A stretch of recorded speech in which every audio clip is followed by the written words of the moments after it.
Welcome back to the fun 4-day series getting you ready for next year and talking language arts and answering language arts questions. Okay, so today we're doing again 1, 2, 3.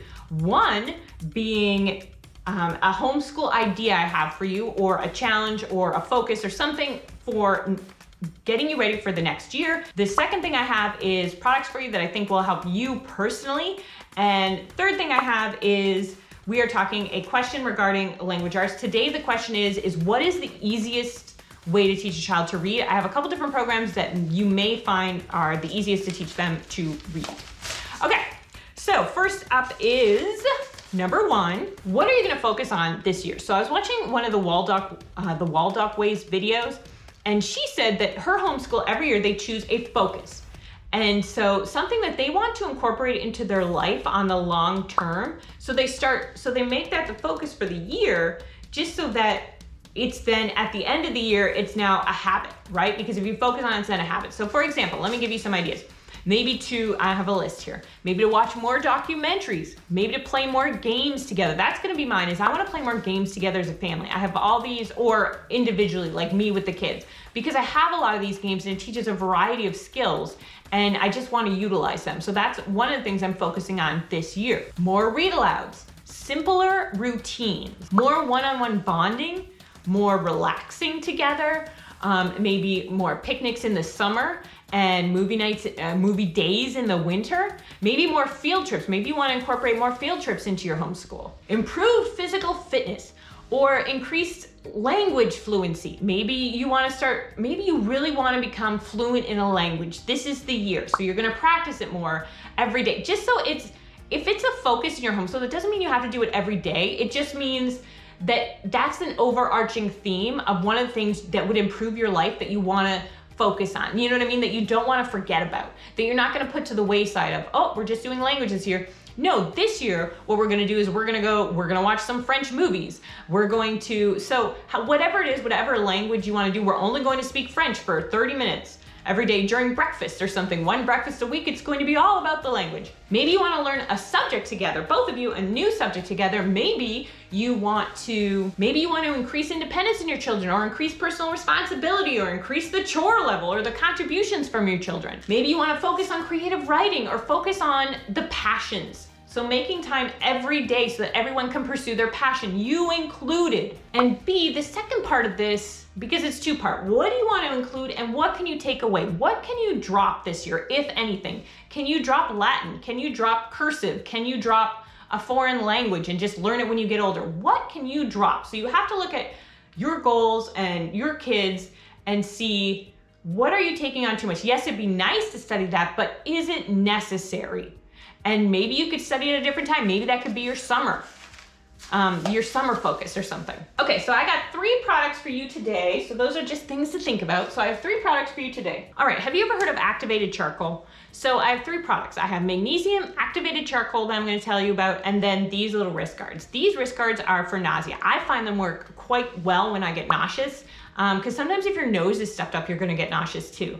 So just from allergy season or whatever, you put them on your wrist and you put them, and there's an acupressure point right there that this pushes into. So anytime I've had, like, any illnesses that is associated with nausea, I pull these out and I put them on, and I find them quite effective.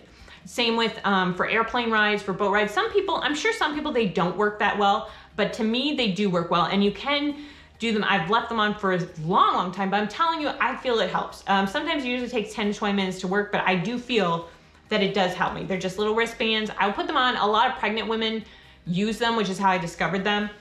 Another thing I use, if you have an upset stomach, are ginger chews. If you just chew ginger, they're just ginger chews with coconut oil in them. And I'm telling you, it helps dramatically. Anytime I have a stomach pain or whatever, I swallow one of those, or the kids do, and it helps great. So it is spicy, so the littlest kids don't like it, but my littlest doesn't like it, but it definitely works. Another thing is, all over the world, what they do for diarrhea or stomach problems, and remember, again, not a doctor, still not a doctor, still not a nurse, but still not. All over the world, one of the things they offer, they don't do it in the United States or Canada, but one of the things they offer is Activated charcoal, if you have an upset stomach, or if you have, I have taken it, anytime you have crazy diarrhea, you take 1 dose, almost after 1 dose. Will it make you feel better? No. That's the thing about activated charcoal. It doesn't make you feel better, but it stops the diarrhea. It stops the diarrhea when nothing else will. You can take 2 tablets. You can take it, some people take it after they have anything sketchy outside, like when they're traveling and they're eating like street food or something. I've heard people say that they just take 2 right after, just in case.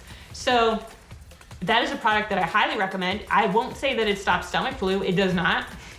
I have used it several times and seen and broken it open for my children and mixed it up in cups, hoping it does not. The only thing that seems to stop that is, for the most part, aside from acupuncture, which I personally witnessed and had that stop it, other than that, no, just 6 hours. 6 hours time. Time is the only thing that seems to stop vomiting, but that's just my personal opinion for the most part. And the last product is magnesium. If you wake up every 2 hours and you're sweating, if you have trouble pooping, if you crave chocolate, you probably need some magnesium. I'll tell you how I take mine. I just take a little bit. I'm not the biggest person in the world, but I'm not the smallest either. I'm 5'6". 5'6" and something.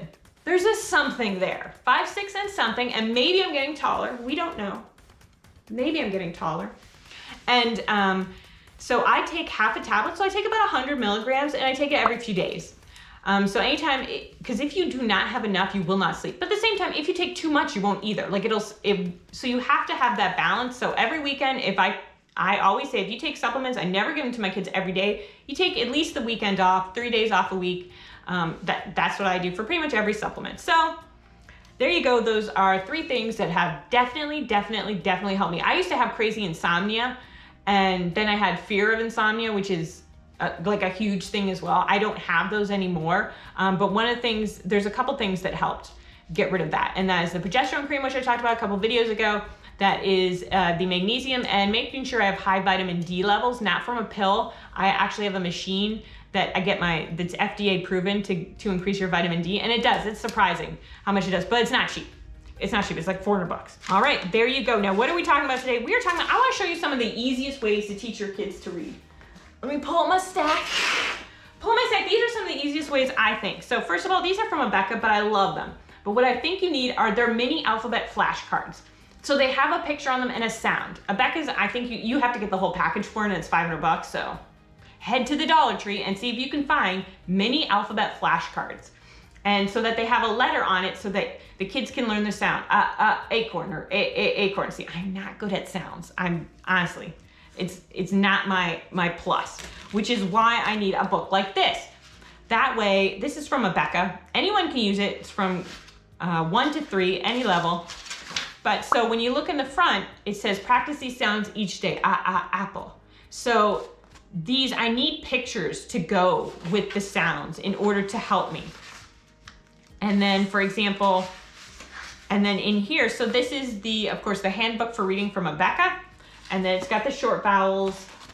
So it's a pretty easy program. And then it's got Apple, and it shows you some examples of it in there. It goes through like the alphabet, I guess, different vowel sounds and showing you them. And then it gets up to, then it's got a review. So it's got questions in here you can do, read across and then down. So read across and then down. So it is a full reading program in a little book. Okay, so that is from Abeka. And this you don't have to buy the whole program with. You can just buy the book. I just bought this book. Usually their books are about $23 a book. Is generally the going rate for their books, and it does have over 100 pages. It's got your phonics chart in here at the back there, and it is, I want to say 136 pages or something like that. Okay, so another easy way to teach your kids, if your kids are having trouble with sight words, some kids just, oh no, mine are falling apart. Some kids just have, if you want an easier way a mom came up with this when she was during 2020, and it's not the new concept, but her card she came up with and realized that if you wanted to help them memorize things, you need to incorporate the 2 levels of the 2 types of memory together, something like that. But essentially what it does is, this picture is bad for you. Oh, this picture is not bad. So you choose, and then on the back it says picture. So these are different sight words. I'm 6 years old. 6. That way, eventually, you'll be able to show them the word and they can remember the picture and they can recall the word much easier. Now, so this is just random that I pulled out, but generally sight words, you start with the Dolch words and then you move on to the Fry words, okay? So the Dolch words are like grade 1 and 2, kindergarten grade 1 and 2, and then the Fry words are like 3, 4, and 5. Those grades up for sight words, okay? So once you have those down, and if you pair it with like one of these books, which is the I Can Read It, once you have those words down, and then they learn, every lesson they'll learn the at sound, okay? So then they've learned, okay, so now they're learning bat, mat, pat, cat, mat, rat, okay? So once they've learned those, if you have a child who's really trouble reading, I would almost print out, make my own cards and print them out to help them memorize it. Because then you go to the first story, which I've lost the darn book. The first story, which is Nat is a fat rat. Nat is a fat rat, Matt is a fat cat. Okay, so it pairs with these words. And I have it, it's under kindergarten or under language arts on the website. And it's $10 each book. Don't get it from Amazon. Amazon has it overpriced. You gotta get it from Reading Rainbow Resources.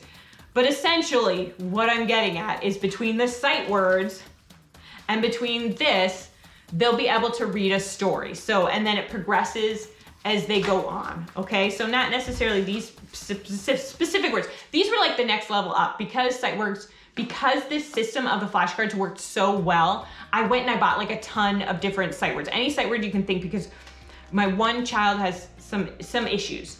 So here's another program. It is not flashy. It's not flashy. And tomorrow I have another easy program that I'll show you the pros and cons to it. But this one is not easy. I mean, it's not flashy. It's not, but teach your child to read in 100 lessons. Let me give you a preview in here. Come on in, take a look. Teach your child to read in 100 lessons. So basically you're teaching sounding out words, and then from there, lesson 1, point to M. I'm going to touch under this sound and say the sound. Touch the first ball and arrow and move quickly to the second ball. Hold for 2 seconds. Okay? So there you go. So it's definitely not flashy, right? Like, but it does, people say it does work. So for me, one of the fastest systems I found was the I Can Read It, the I Can Read It system with the Dolch and Fry flashcards, which those are on the screen. The whole system's on the screen, so I'll put a link to it in the description. That to me was the easiest way to help them begin their reading journey and really start to make some progress. If they had issues. Other than that, you could just use a language arts program. All right, I will see you back here tomorrow for our final day in our series, of language arts, plus helping you get your homeschool ready. Bye-bye. Can you say, please like and subscribe? Please like you right. And hit the bell for notifications. Hit the bell for notifications.